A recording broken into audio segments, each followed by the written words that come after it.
Hello, my name is Eben Nyadjro, and I'm with Mississippi State University.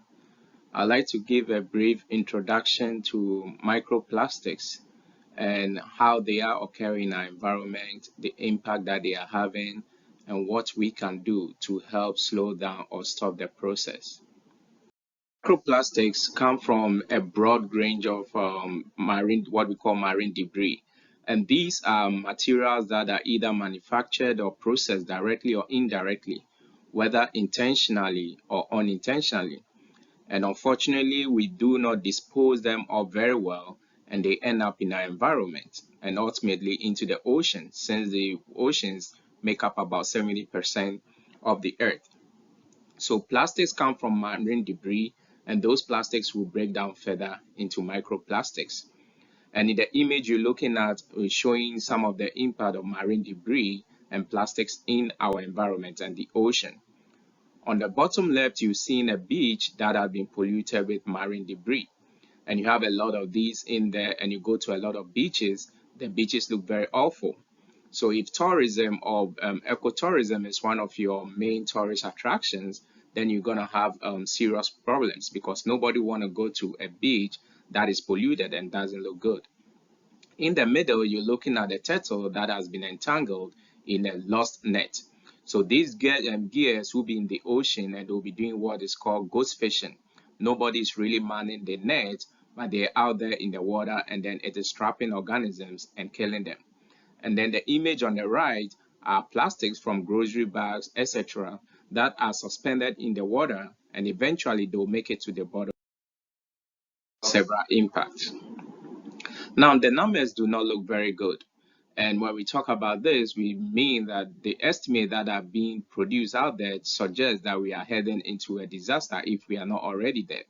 One study by Jambeck and al. 2015 estimated that we have about 4.8 to 12.7 million tons of plastics that are released into the oceans every single year. And out of this, 11% were generated in 20 of the plastics that were generated in 2016 were ended up in our oceans. And these numbers are expected to increase to about 53 million tons per year by 2030. And we are just a couple of years away from this. Another study also states that for the gears that we showed, like in the previous image that I showed, those lost fishing gears, if we want to draw them out of the ocean, you're looking at a cost of about $25,000 per every single ton. Now, do the math, multiply this number by the numbers that are above, and you could see that we run it. And these are monies that could have been used for something else. And with the pandemic that we went through recently, there was the usage of masks. I mean, of course, to protect our health and all that. Unfortunately, most of those masks were not disposed of very well, and they ended up in our environment and a lot of them in our ocean, as this picture is showing. These are masks that were collected from one beach. So imagine several of these that are out there, and they are on the organisms that are in there. This figure here is showing us the rate at which we're going. The gray color that you're looking at is the rate of production of carbon dioxide with the scale on the left. And on the right is the scale that is showing the production of plastics. So that is the number of million tons of plastics that we're producing per year. So the plastics is the blue color. Now, if you look here, especially in the early 2000s, you see a very steep rise in the production of plastics. And what this study by Bora and al. 2017 suggested to us is that now the rate at which we're producing plastics exceed carbon dioxide. So if carbon was a big thing that we all talked about, that we made a lot of noise about and the impact, put that into perspective and look at the impact that plastics are having or going to have on our environment at this. This is just a short video that talks about plastics and what happens, and we're going to see.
Now, this video, this video that we just watched, Worldwide Fund for Nature, and it just tells us the impact that we have from these plastics and what they're doing to the environment. Now, so from, as I mentioned, we have marine debris, the breakdown, and a component of that is plastics, and then plastics break down to microplastics, which will be the focus of the rest of the presentation. So when you talk about microplastics, you're talking about plastics that are about 5 millimeters or less.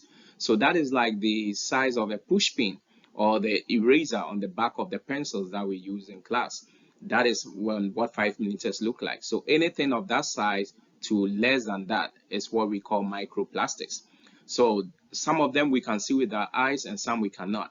So the bottom right, the image we're looking at is the different types of plastics that we have, and I'll show in a subsequent slide. But we have fibers, we have fragments, foams, etc. And these microplastics are ubiquitous. That is, we see them almost everywhere that we go to, and they are there and they are causing a lot of problems. And the big problem is that they are irreversible. So once they get into our environment, they cause all these damages. We cannot reverse the impact that they have. So once they are there forever. Now, the microplastics can even break down further into what we call nanoplastics. And those are plastics that are like 1 micron or less, right? So those are even further down, very, very tiny, and you cannot see them with our naked eyes. We have to look at them under high electron microscopes. And the plastics, how do they get into microplastics? Now, we see them everywhere and they go impact with the environment. So you have plastics that are in the atmosphere, they're floating around. We are not able to see them. They're like fibers from our clothes. They can fly from one place to the other. Fibers from washing machines and other equipment that we use are all let out into the environment and they're floating out in the atmosphere. Eventually, they will deposit into rivers, lakes, streams, etc. And as we know, all these are going to be flushed out and eventually end up in our oceans. So ultimately, the ocean becomes the big sink for all these plastics that are there. Now, when they get to the oceans, they're going to float on the surface of the waters. So the organisms that are on the surface, like you have nectons and then stuff like that, those that are pelagic organisms, how we call them, are going to be feeding on these microplastics. Now, some of the plastics will also be suspended in the water and they're going to sink all the way to the bottom. When they get to the bottom, they may end up in the sediment. They will get locked up in the sediment and so they sit down there. That is not the end of the story.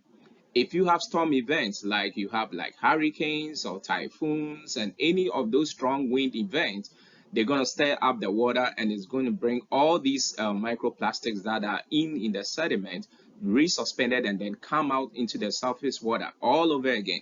Now, and then they interact with UV light, they break down, and then water moving them here and there, they are knocked off. And that is how you have like the big plastics, like the plastic bottles, being broken down into microplastics. Then we have some too that will get frozen and to become part of the ice in the high latitudes. So you have microplastics that are locked up in ice. They're going to stay there for a long time. And that is where climate change also comes in. Because if we have warming climates and you have these ice melting, the microplastics that are stuck up in them, that are frozen, get released into the environment as those ice melt. Problem doesn't just end there. It just go around in cycles, just be switched from one end to the other. And through each of these media that they go through, they're impacting the organisms and whatever are in there.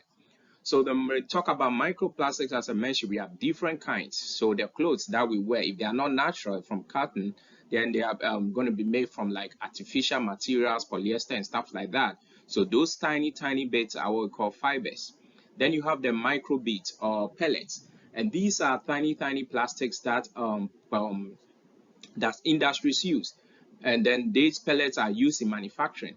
And that probably is a good time to talk about the history of plastics. Plastics were like in the late 1800s. That was where they came about. And when the World War started getting heated, and actually when they started, let me go back. When they started, the reason why they started producing plastics was because ivory, which we get from the elephants, were becoming more expensive and there were laws against the use of ivories and all that. So humankind as we are, we always try to look for alternative. How do we make up for this? And that is how plastic started coming into being. And then during World War II, from 1939 to 1945, when the wars were each year, everybody was trying to build up their powers. So they needed these equipments to be able to manufacture some of the things that they needed to be fighting in the wars. And that is how these plastics came about. So when you talk about microbeads, those are some of the things, raw materials that industries melt to make them into other materials. And they are used, they find it useful because they're cheap, they are malleable. That is, you can melt them and form them into different shapes that you want. Now, so just let's continue. So there are different types of plastic, like the shapes. So we talked about the sources, now the shapes. So you can have fragments. So fragments can be, let's say, like those plastic cups that we have, like during parties that we drink out of. So those can break down into tiny bits, or the plastics bowls and bowls that we use to wash stuff and stuff like that. When they break, they will form the fragment. And you have the granulars, or those that are like foam. So like the mattresses that we have, if we damp them, then they're going to break down into pieces, into granulars.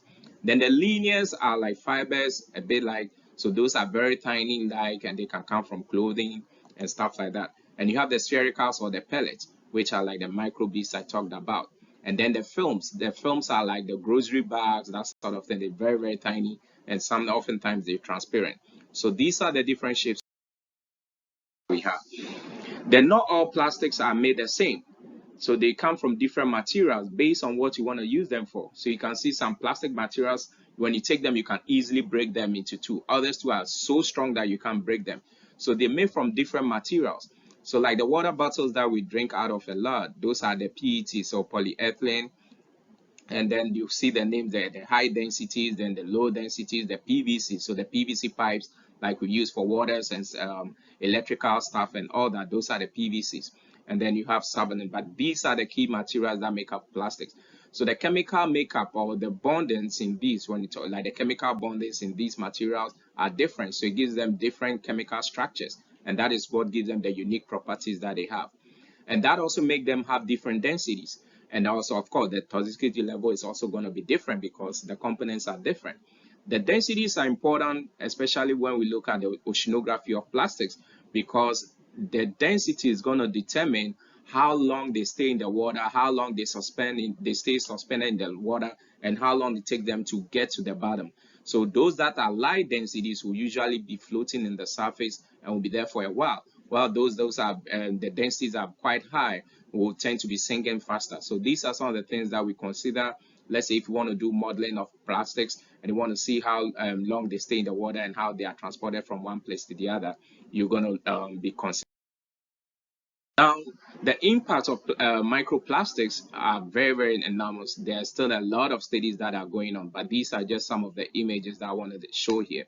So on the top left, you're looking at a jellyfish with plastic stuck in it. And on the bottom left, you look like a nopli, so like a baby shrimp. And the pink thing you're looking at is plastic that is stuck in its belly.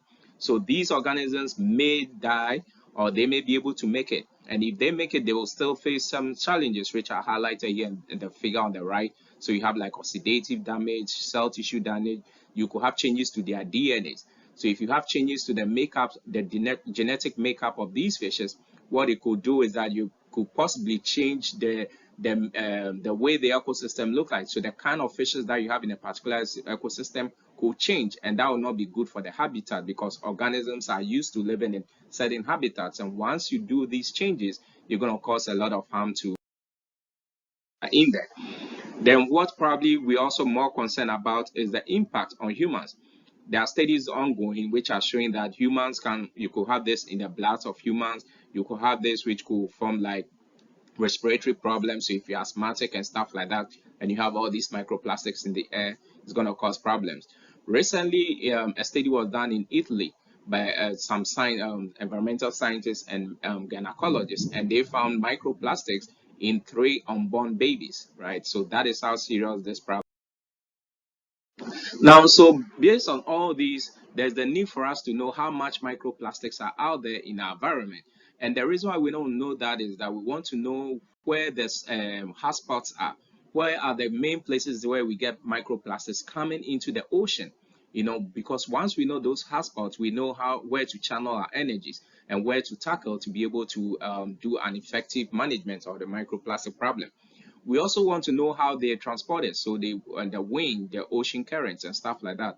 are going to move them around. So we want to know where they are and be able to do this. And also we want to be able to input this into numerical models.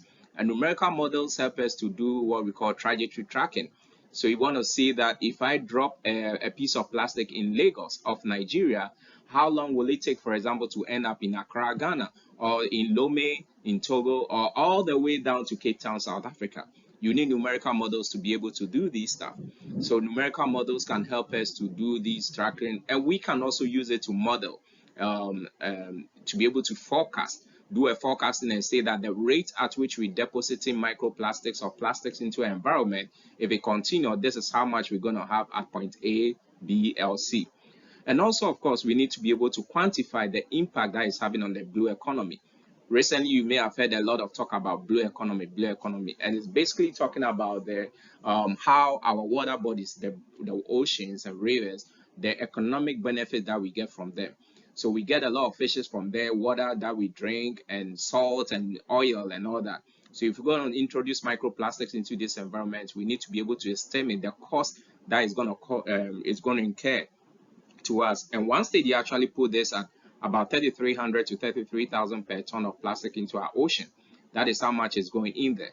So and that is the cost. So your economics have what they call opportunity cost, what you have to give to in return for something else. So that is, let's say, for example, if you're talking about fisheries, it means that is, if we have microplastics in there, that is how much it's going to cost us per every ton of fish that we catch. That's how much the price we're going to be losing. So based on this and be able to answer some of these questions, the question of where we have the microplastics and how we can track, the organization that I work for, the National Oceanic and Atmospheric Administration, that's NOAA, there's a branch called the National Centers for Environmental Information, or NCEI for short. And NCEI is the US government arms agency for archiving environmental data. So when we talk about archiving, they collect data on different parameters like sea surface temperature, wind, currents, corals, and all these things. You collect the data, you do quality control of it, and then you archive it. So archive it means we are saving it in our database, and these are guaranteed to be there for at least 75 years. And it's made freely available to the public. I should emphasize free, because oftentimes many of our students, scientists, and etc. are looking for data, and there's the fear that you got to pay for data, but the data that is at NOAA are all free. So please feel free to use them. So the microplastic project is something that I worked on, and I started it with a couple of my colleagues it was started in 2020. And the idea was to collate the microplastic information that is out there. So people that have done research on microplastic, that are doing citizen science, or they are in their boat or vessels of opportunity, transporting containers from one part of the world to the other, collecting data on microplastic. We wanted to bring everything under one umbrella so that we make it freely available to everybody.